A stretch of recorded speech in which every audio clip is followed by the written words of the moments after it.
Let's begin with some notes. A synthesis essay should use ideas from outside sources to help develop an extended argument. The synthesis essay is the first question on the AP Lang exam free response section. It's also sometimes called the Q1 because it's the first question. And the Q1 task is you're given a topic to consider. You're given 6 or 7 sources to read, which are excerpted. They're going to be much shorter than the sources that you read last week in the lesson. And then you're asked to argue a position on that topic. And in so doing, you're asked to synthesize at least 3 of the sources, synthesize specific ideas from at least 3 of the sources in your lines of reasoning. In all, you're given 55 minutes for this task, but they break it down for you into a 15-minute reading period, followed by a 40-minute planning and composing period. However, you can use that block of 55-minute time however you want. What makes this essay easy, relatively, compared to the other two? Well, the sources on the Q1 give you a lot of ideas on how to respond. So if the Q3 makes you uncomfortable because you just don't know where to begin, well, hey, the Q1 is going to be more successful for you because you're given a lot of ideas within the sources. The topic of the Q1 is usually more specific than the topic of the Q3. It's usually a specific issue and less philosophical. You're also given that additional 15 minutes to the recommended time. So if you're a fast reader, this is an area on the free response section where you can make up time to perhaps give to your other essays. What makes the essay difficult when compared to the others? Well, the passages can take time to read. If you don't read so quickly, then this can drag on.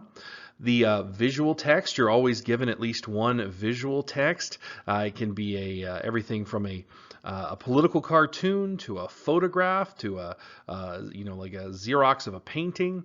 And those visual texts can sometimes be weird, especially if you're given a photograph or a painting or something abstract. But we'll talk more about that in quarter 3. None of the sources that I've pulled for this first essay are visual texts.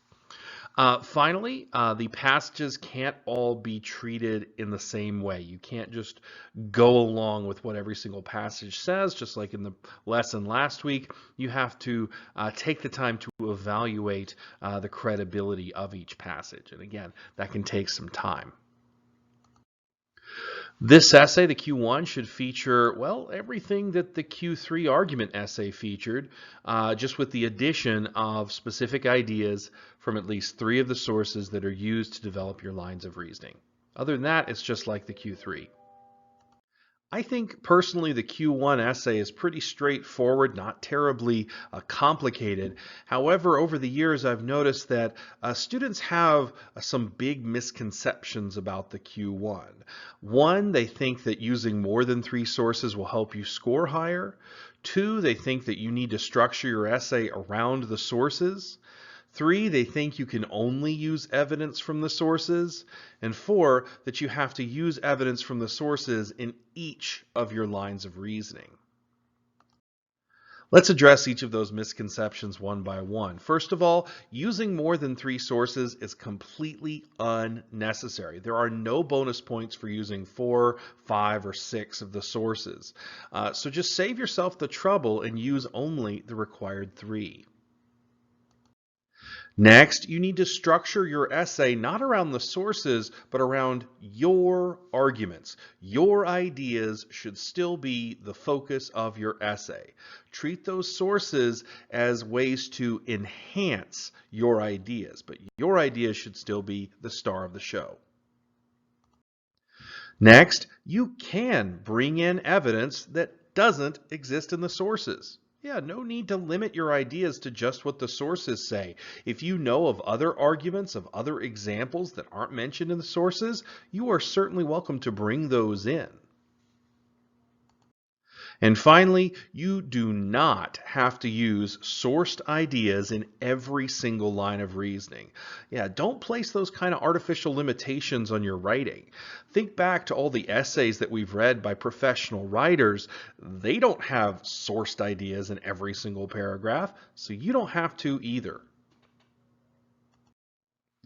Finally, our first synthesis essay will be a synthesis argument essay on the expansion of wind energy in the United States. So make sure that you understand that is the prompt that we're going to write on, the one that you worked with last week on the expansion of wind energy in the United States. Next in this lesson, you're going to be asked to look at a sample student synthesis essay written on a different prompt.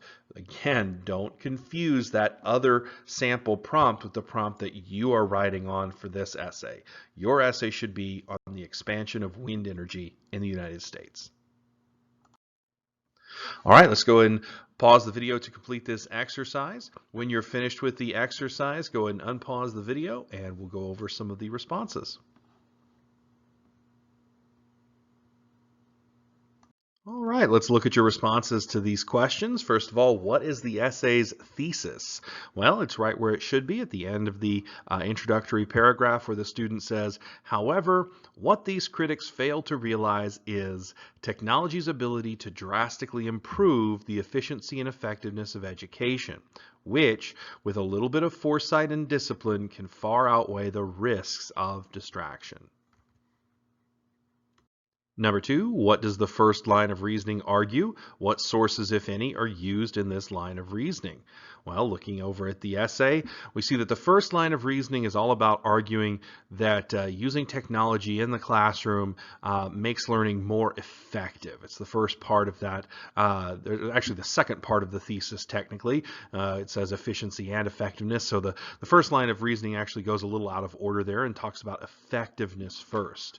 It does bring in some sourced ideas. It refers to source B, where it uses an example from a high school technology specialist in Minnesota who has, who says something about the way that students in school today have grown up with technology. So it's used to kind of support the students' ideas here. Number 3, what does the second line of reasoning argue and what sources are used?